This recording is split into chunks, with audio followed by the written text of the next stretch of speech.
Hello beautiful people, my name is Noah and welcome back to another video. Every year since the start of the game, Behavior has added 4 killers every year to the game. And today we're going to be ranking each year of killers worst to best. The ranking is going to be based on an average of all 4 killers during that year. The killers rankings are going to be based on overall community opinion, killer power, creativity, and gameplay. I will also be ranking these killers based on their current standing, not when they were released. This list is entirely my opinion, so if you disagree, I made a tier list that you can publish your opinion on, which will be linked in the description if you want to try it. There will also be timestamps going to each rank if you don't want to hear my explanations. Lastly, I do make Dead by Daylight killer content on YouTube, so if you enjoy that, please feel free to like, comment, and subscribe. If you want to be included in future community tier lists, feel free to join my Discord and follow my Twitch. Let's start the list.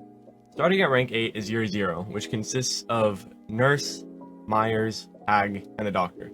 There are many reasons for this placement. The Nurse is and always has been the most powerful killer in the game, leading to no variety in meta when it comes to killers being picked. The Doctor is annoying to play as and against because his power is so reliant on the ping of players and your opponents. Myers is loved by most of the community, but he's also debatably tied with the worst killer in the game. The Hag is probably the best killer from this year and has a good balance of power, creativity, and lore, but let's face it, most of the time when you do go into Hag, you get destroyed. Generally, I do like 3 of these 4 killers, but compared to the other years, I feel like Year 0 has the weakest lineup. Coming in at rank 7 is Year 2, which consists of the Clown, Spirit, Legion, and the Plague. This ranking greatly pains me because I do like all these killers personally. However, the truth is that playing against all of these killers is not that fun. Clown makes your vision blurry, Spirit is very powerful and just recently got some sort of counterplay against her. Against Plague, you're injured the whole game and have to make the choice of healing or giving her power, which is very good power. And against the Legion, you're mending the whole game. The community's look on these killers is not that much better either. This saves Year 7 from the rank 8 spot, but it does not quite get it to number 6. Because rank 6 goes to Year 4, which consists of Pyramid Head, Blight, Twins, and the Trickster. Now this year holds a very special place in my heart because this is the year I started playing Dead by Daylight. The Trickster was my very first killer that I ever bought, but the gameplay is extremely one-sided as he's very oppressive in the 1v1 but holds absolutely zero pressure outside of it. The Twins are the least popular killer in the game, and it's understandable why, because they are very sluggish to control and they like to slug as a main playstyle. That's what is encouraged when you play the Twins. The saving graces of this year are Pyramid Head and Blight because they both provide a good and unique gameplay experience. The Blight's pinball-like gameplay and the Pyramid Heads need to be able to predict the survivor's movement to get damage dates is very healthy for the game in my opinion. This is why Year 4 is above the previous years mentioned and it was very close to taking rank 5. But it could not take rank 5 because rank 5 goes to Year 1, which consists of Huntress, Bubba, Freddy, and the Pig. The glaring downside of this year was Freddy, as his gameplay can be dull and his power is not good at all. The other 3 killers, however, are very cool. Huntress is a ranged killer that's a huge skill ceiling. Whenever you play against the Huntress, it's a mind game between you and the killer, and you're always kept on your toes.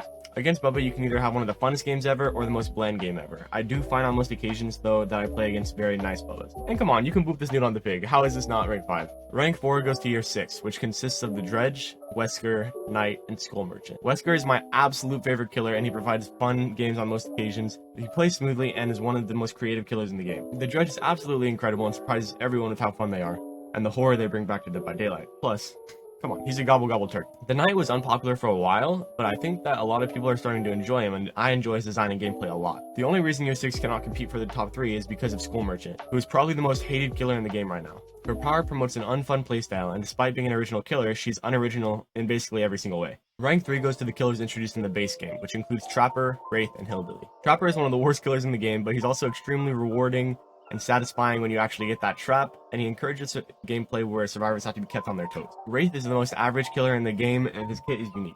As a stealth killer, he brings a level of alertness to the game. Wraith is also interesting based on lore and design, which shows in his outfits and his gameplay. Hillbilly is probably tied for the most fun killer to go against in the whole game. He isn't too powerful, but he also has the opportunity to snowball if he gets the game rolling. I genuinely believe that when I load into any game of Dead by Daylight against these killers, I don't say anything negative, and I usually have a fun game. Rank 2 and our runner-up spot goes to Year 5, which includes Nemesis, Artist, Cenobite, and Sadako. Nemesis has a high skill ceiling and brings zombies, infection, and crits to the trial, making the survivors need to complete multiple objectives. I saw just how good the Nemesis was in my 100 Games of Nemesis video, which you could check out after this video if you haven't already. The Artist is a killer that requires a lot of skill and prediction, which is why I think highly of her.